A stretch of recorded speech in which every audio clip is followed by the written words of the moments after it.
Welcome to the Ladies Club. Lebo Motsoeli, and thank you so much for joining us as we bring you all the game changers, the trailblazers and the champions of women in sport. Now, the anchoring topic on TLC today is about women who dazzle the world with their daring acrobatic displays. We'd like to hear your views on this one. Do join us and get involved in social media platforms. You can find us on Twitter at sport, at SABC, at Lebo Motsoeli, and continue using the hashtag the Ladies Club. Remember, we're also on Facebook at SABC Sport, and also there you can find us on hashtag the Ladies Club. Now, they captivate audiences with their daring acrobatic displays and mesmerize the world with their fearless talent. Women in gymnastics are skilled and inspiring athletes who push themselves beyond the limits of human performance. Sensational gymnast CAITLIN Rooskrantz and her mom join us as we discuss this further this morning. Good morning and welcome to the Ladies Club, ladies. Good morning, Lebo. Man, lady of the hour, you have broken all sorts of barriers for South Africa. Please introduce yourself as the very first South African what at the stage. So my name is CAITLIN Rooskrantz. I'm 18 years old and I'm currently the first South African gymnast to have qualified for the 2020 Tokyo Olympics. I'm so glad to be continuing this conversation on television because we've had a conversation, Mom, on radio as well. You must be so proud at the moment. A matric scholar. It's not an easy time for any matriculant, and here she is being the first to qualifying for the Olympics. Yes, I'm definitely super proud. I am elated and very grateful and honored that I could be part of this journey. And yeah, she has really awed us all. Yeah. And we are so excited for achievement. And is this something that you were working on as a parent, as a mom, or did it just come by complete surprise, considering the many other things that are in her schedule in matric? No, we worked on it because, like I said, at an earlier age, we realized that she definitely has got some talent. And with her coach, who is a very determined woman as well, inspired me. She encouraged me to say that, you know what, we need to get this girl where she should be. And as hard as it was, as difficult as it was, you know, but between the coach and CAITLIN, you, the mom in between, you actually don't have much of a choice but to just carry on and do what you need to do. And so, yeah, we work towards that goal that hopefully one day. Yeah. And I always used to say to her, even if it doesn't happen in your generation, I believe that it has to happen. Just open up the way and break the barriers for now. And you definitely have. How was that, knowing that you are the first South African to break that glass ceiling, that barrier, and you are the first of, my goodness, a generation now needs to look up to you?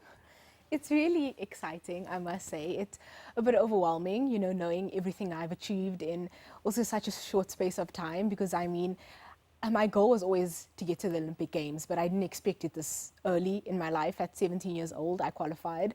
And yeah, it was something that, like I said, was a childhood dream for me. I looked up to the girls in my gym at that time, and, you know, we aspired to be like them, and they were going for the Olympics, and, you know, they tried, and they didn't get sent, and, you know, we lived through that disappointment, you know, and I think it only gave us more motivation to really work harder and try and go for it even harder.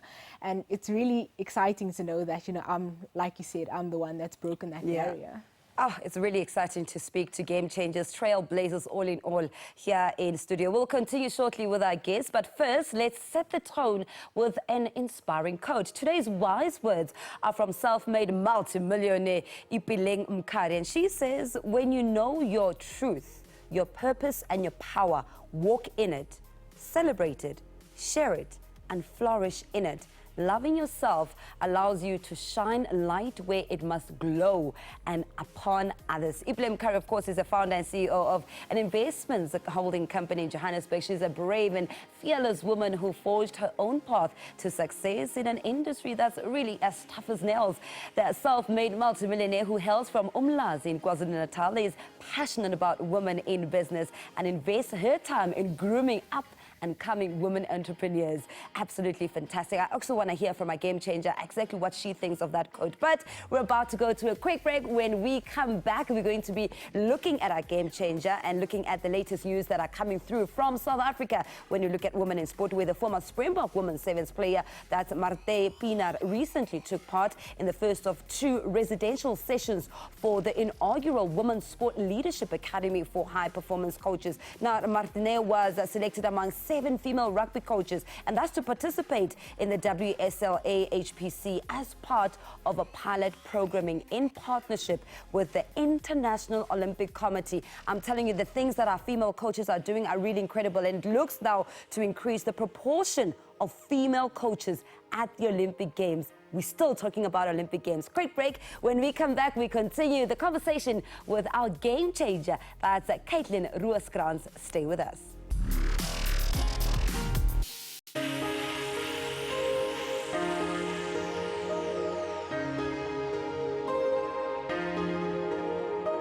Now we have an amazing game changer in studio today. CAITLIN Rooskrantz is here looking fierce and pretty, and she's accompanied by her beautiful mom, who's been there, done that, worn the t-shirt. She's in the green and gold as well today, trust me, Veda. For those who don't know, CAITLIN is a young South African athlete who is blazing the trail in gymnastics. She recently made history by becoming the first South African to win a gold medal in an international gymnastics competition. She started gymnastics when she was just 6 years old and has since become a force to be reckoned with in the sport. The grade 12 learner from Parktown Girls High is an all-round hard worker who has mastered the art of balancing academics with sport. Ladies, let's continue our conversation. Balancing academics and sport. How has that been? It's been quite a tough journey, I must say, but I believe because I think I started when I started in high school, I was already training such high and intense hours at the gym. What's high and intense hours? 4.5 hours a day for 6 days a week. 4.5 days. Yeah.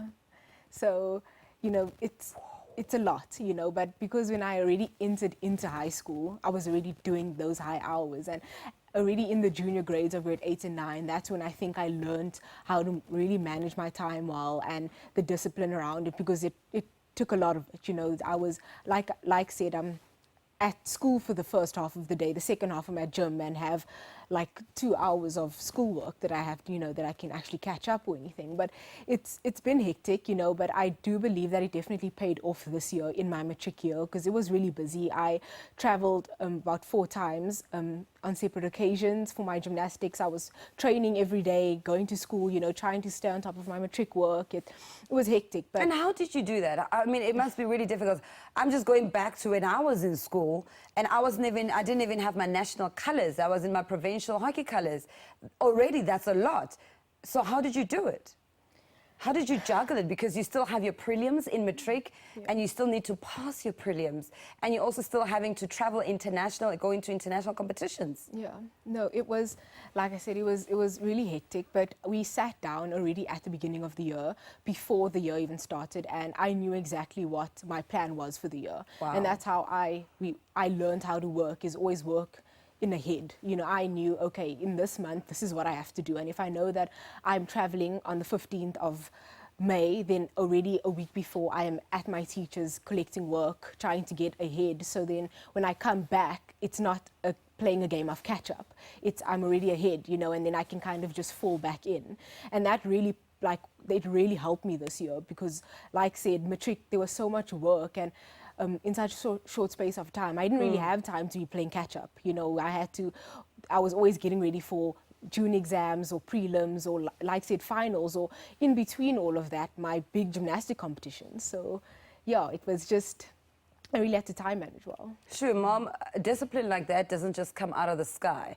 If she has started gymnastics at the age of 6, you saw talent there. How did you instill that kind of work ethic for her to carry it through high school or teenager years that are so difficult for moms, Veda? Yeah, look, her dad was a teacher, and so there was a lot of structure.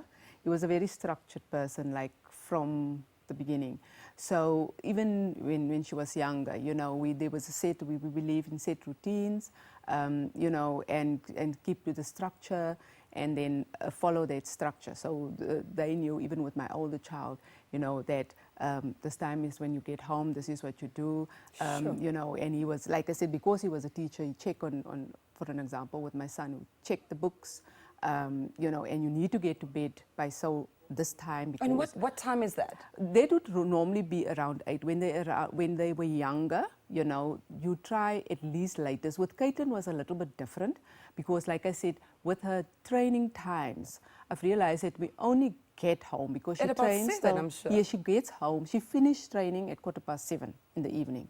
So I pick her up, and then we get home around 7:30. There goes dinner. Now and you then she didn't cook needs dinner. to eat. Yeah. So I had to structure my life around her life. schedule, Yes. yeah. So I took on a part-time job, and then try and really structure my life around that. So now she needs to be picked up this time from school. She needs to be dropped at the gym. She needs to be picked up from the gym, and then she needs to get home. And by the time she gets home, food needs to be ready. Yeah. So that she A can eat well-balanced meal. a balanced, proper cooked food, you know. And then, you know, she needs to shower, and then she will sit down with her homework. For and 2 then, more hours. Yeah. So, and then, you know, we have a time that we need to get up. In the beginning, it was difficult. She's not a morning person. We had to sort that out.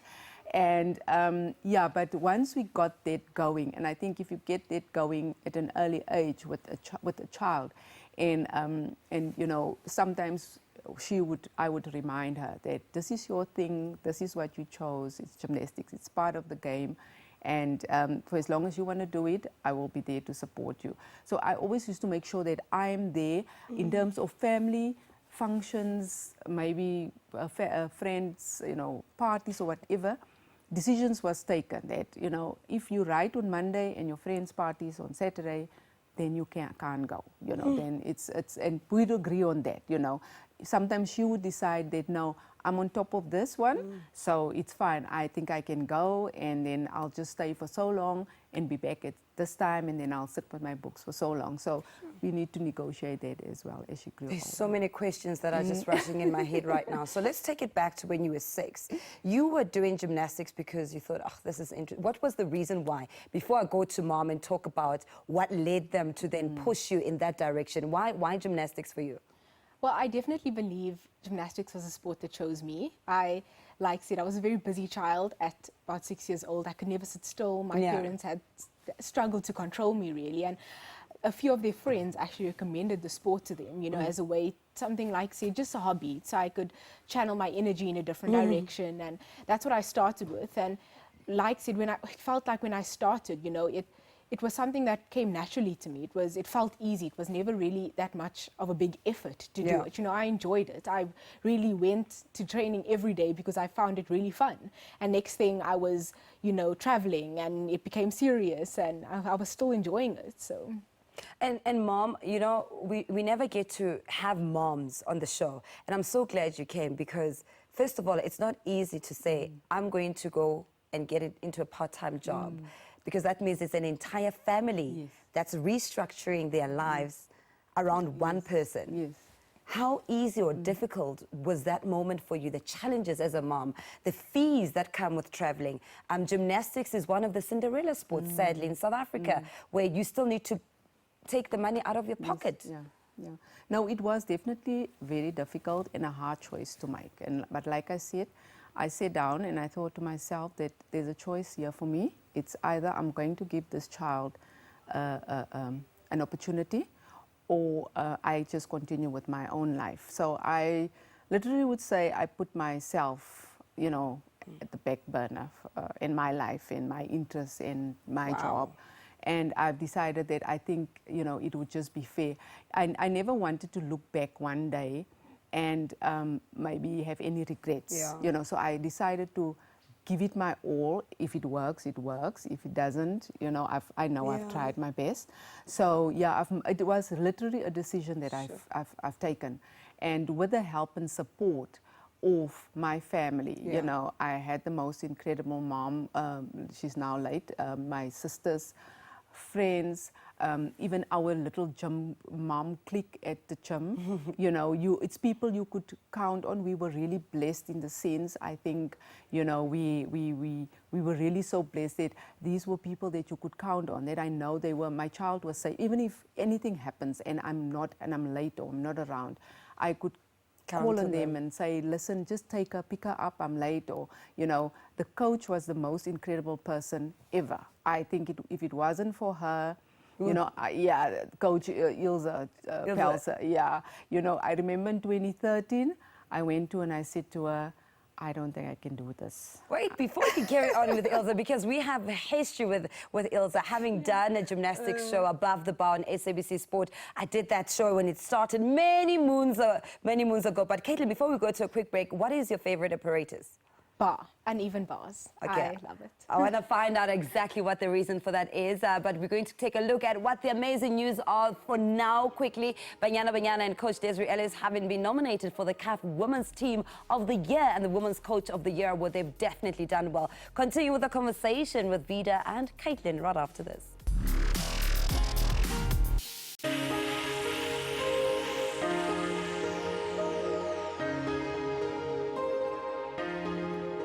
Now let's continue our conversation with Veda, the mom to the record-breaking, the barrier-breaking, the glass ceiling-breaking CAITLIN Rooskrantz here in studio on TLC this morning. You mentioned before the break, before I move on to another question, that your favorite apparatus is the uneven bars. Why is that? I think, you know, for me, it was an apparatus that from the beginning, the swing came so naturally. Really? Yeah, I remember going against gravity to a higher bar. Yes. Oi. Yeah, I remember like in level 6 when I was like still 11 years old. I loved it then already. It was just something that it came so naturally to me, you know, and I loved that feeling of flight. And at 11, that's incredible. Yeah. That level. Yes, yes. And since then, I think I've really just built on my routine, and I've been adding things yearly and, you know, reaching new heights every year with my bar. You know, this year was the first time I ever medaled internationally, let alone won a gold medal on bar. So that has definitely lifted my confidence even more, you know, and motivated me to keep going on bar. And how important is your coach? Has your coach been? She has been a big pillar of strength to me since she's been my coach for almost 10 years now. Sure. So we've come a really long way. You know, you know, like they say, I think with every coach-athlete relationship, it's a love-hate relationship. It is, yes, I do believe ours is more love. You know, she has made sacrifices for me beyond of what I can even really describe. You know, she does everything for us. You know, she's not only a coach inside the gym, but she's also a life coach to us. She pushes us to limits that we did not know, you know, we could ever reach. And she believes in us when we don't believe in ourselves. You know, I've went through really bad injuries and really bad setbacks where she was still there all the time supporting me and doing whatever I needed her to do for me, you know. And she was a person like my mom that never left my side, you know, through the setbacks, through the successes, you know. She was always there, and she's an amazing person. When Caitlin's dad passed on, when she was just 8 years old, a year into this career, and you already saw the light that was around her, how did you then manage? Look, yeah, it was very difficult, very hard, but for me, I've already established that Caitlin has got some sporting talent. Her brother was also good in his sporting career with hockey and cricket at school, and I know they get it from their father. He was a very good soccer player and loved all the sport. He was passionate about sport. You know, I think she's almost like living his legacy in the sense that this man was so passionate about any sport. So I realized that it's not something that I can just turn my back on. As much as I was hurting and you know, it was difficult and hard and they were hurting, I just needed to sit down and make decisions and decide that, okay, from here forward, how are we going to deal with this? Because this is now what's on my plate. So I decided that, you know, I'm going to give it a shot for their sakes, put my own interests aside. And, you know, like I said, through the help of God, I believe, And I'm a strong believer in, you know, prayer and support from my spiritual family, as well as, like I said, my own biological family and friends, the most amazing friends. I always say to Caitlin, I also have my sleepover kind of friends that comes to my house. Awesome. And we have sleepovers and then, you know, they chat to her, and, you know, the kind of friends that would celebrate her with me, that would, you know, be there when I'm weak. And of course, like I said, my gymnastics family. I see the way Caitlin looks at you when you speak.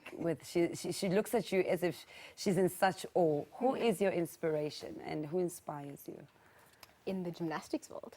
Yes.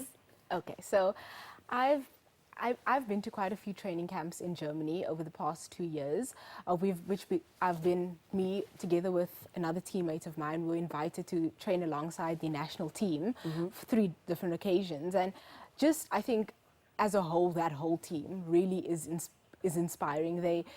They've exposed us to a whole new, I think, mindset of gymnastics, you know, the way they train, the way that we've competed alongside them, the way they compete, you know. And in specific, one gymnast, Elizabeth Seitz, she's like, I think 25 or 26 years old, and she's still competing internationally, and she's been for multiple foot surgeries, and, you know, she comes back stronger every time, and it's never something she uses, you know, as an excuse. And a few days after the surgery, she's back in the gym, you know, getting ready for a comeback. And I think that's something that really just inspires me, that through all your setbacks, you can always come back stronger.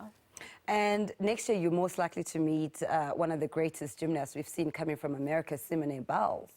Yes, so I've actually already met her. Yeah. Exciting.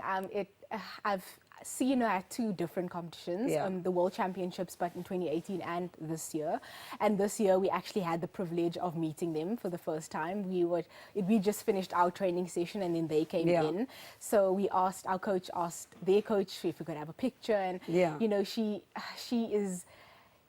I think everything a young gymnast would dream of. You know, her personality, she has really changed, I think, the view and the light of the sport in not only gymnasts, but people that do not even know what gymnastics is. You know, she has really put gymnastics on the map, and even in the sport, she's really changing it in the sense that she's brought so many of her own new skills into the sport. But yeah, she's really inspiring. On Friday, you are going to be taking part in a South African Gymnastics Federation event, the Perfect 10. Tell me what your role there will be.